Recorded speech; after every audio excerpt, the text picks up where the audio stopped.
So we're drawing that circle. I've did some practice circles. So where we left off is we drew a circle the best we could. I just restarted this recording. And we drew a pupil in the middle. Now you don't have to go too heavy with that pupil. It doesn't need to be that dark. So the next step on here is to draw an arch over your eye. So we do need to make this arch. This is for a cartoon eye, so it's not as like advanced. So the arch does touch the eye at the top, the iris that we have. And you can see it's equal on both sides. One thing I notice a lot of students doing is they'll draw their iris and then they'll make their eyeball really pointy and really elongated.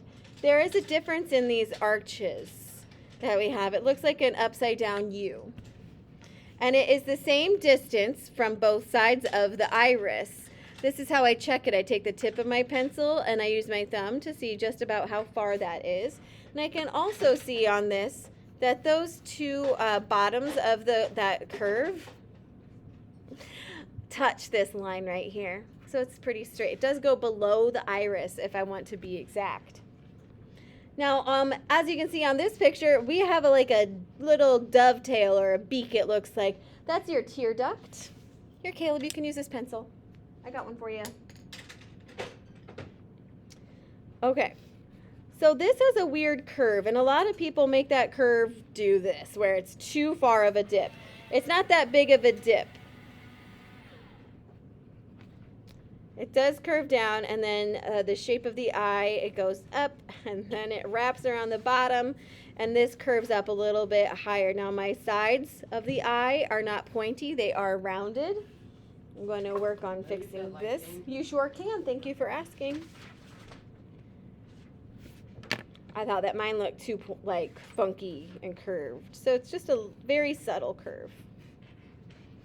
That's how we sketch the basic part of the eye. Now you are going to have to open up your computer to have that work. So just don't get distracted on it, okay?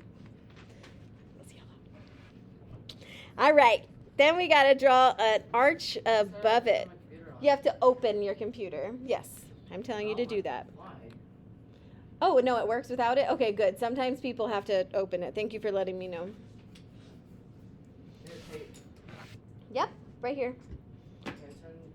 All right, so then we have to see that the top of the eyelid is a little bit thicker on this picture because they're like putting some makeup on it. Not everybody wears makeup, okay?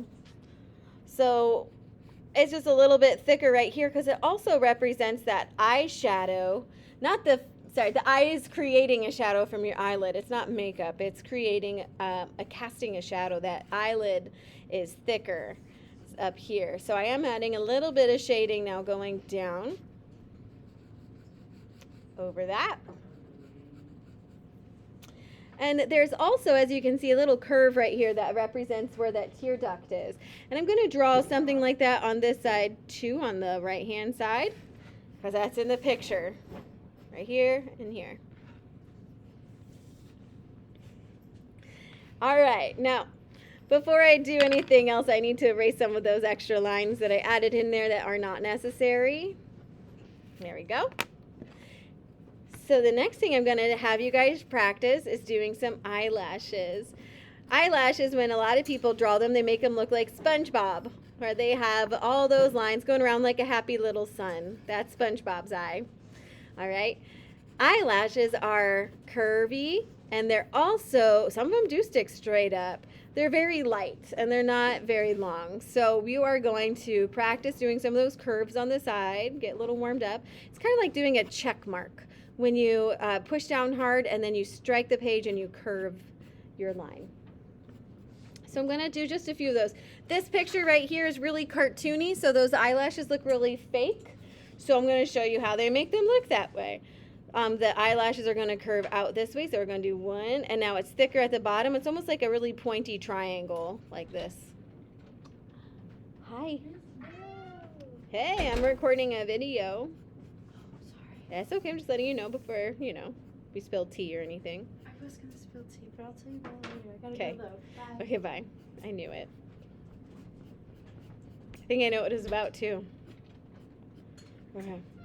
Okay.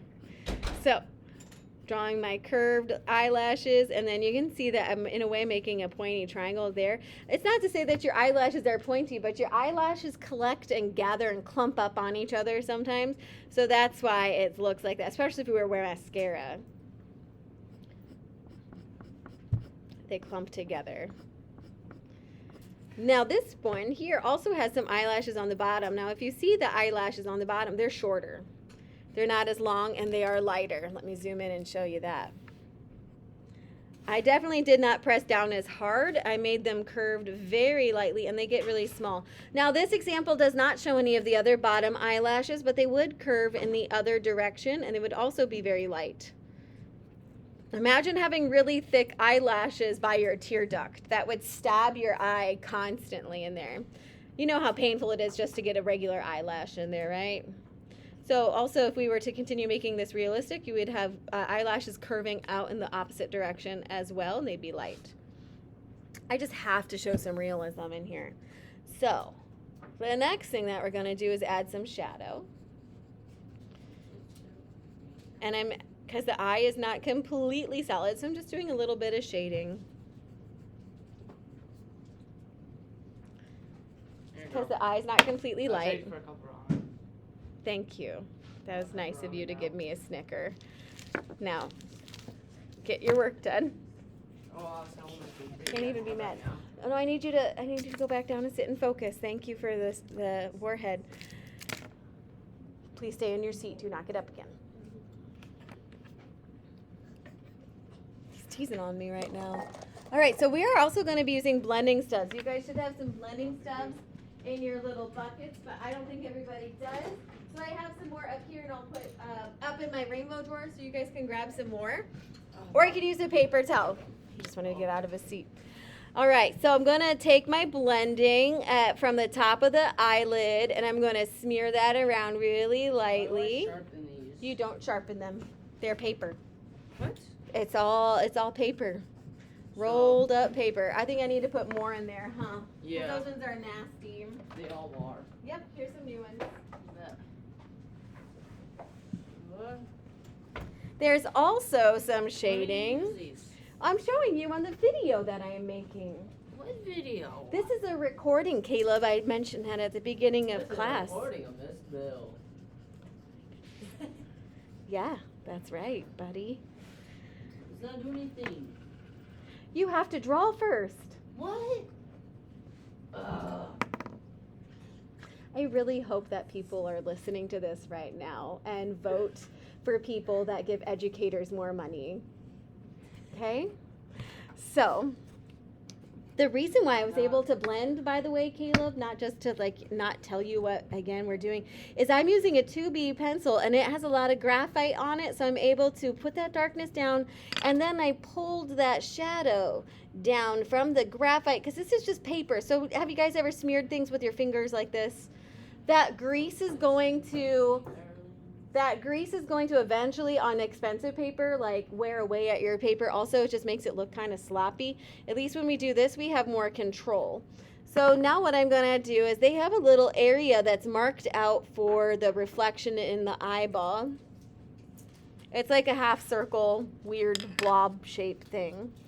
So now what I'm going to do is I'm going to add in, well, now if you have a 6B pencil, that's great. Now I can go really dark. I can press down pretty hard.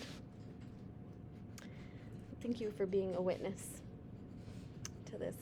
And my shading is going to rock back and forth. I'm not going to do shading completely side to side. I'm moving my pencil at a curve as I'm filling this shadow in.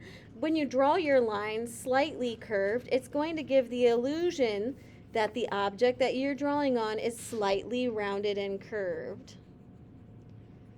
So I'm going to blend that in by doing another layer. When we did that holes and layers project when I wasn't here, you guys didn't really get a chance to practice too much blending. So we are going to spend some time doing some more blending, because I think that's the thing that a lot of people request help with, is their blending on here. I'm going to get rid of that little line. If you guys ever want to use one of these clicky erasers, they are at my desk. Please bring them back. They're those mechanical erasers where you can get small details. Okay, so now that I have it really heavy up at the top, it's like really dark, and the iris is also a lot darker. we're having some tonal blending here. I'm going to take the shading up at the top. I'm putting the blending stub over the graphite that I just put down, smoothing it in, and then it's pulling down any of that graphite dust. And it is going to create a nice, even, shift, smoky gradient blend called chiaroscuro. It's an Italian word. And I made mine a little bit darker than the picture to make it have a better illusion because I thought this wasn't the best example, but I thought it was a good step-by-step. And then because I am a perfectionist, I am going to go through and clean up all those extra lines that look fuzzy. I can take my nice clicky eraser and do that too. All right. So that's our first basic eye. Now my eyelashes definitely do need more work. You need more shadow, but I don't want you guys to put so many eyelashes on it looks like Lady Gaga. Nothing against Lady Gaga. It's just those are fake. Those are not real eyelashes. Are you sure about that? Oh yeah, Are you 100%? more than 1,000. They're extra real. Oh my God, I love it. All right, so that is how we went from our step-by-step instruction tutorial to having a lovely blended eye. Practice drawing your circles on the side. Make sure it's not too pointy. The edges are rounded, so I'm going to help you. I'll come around with that, okay?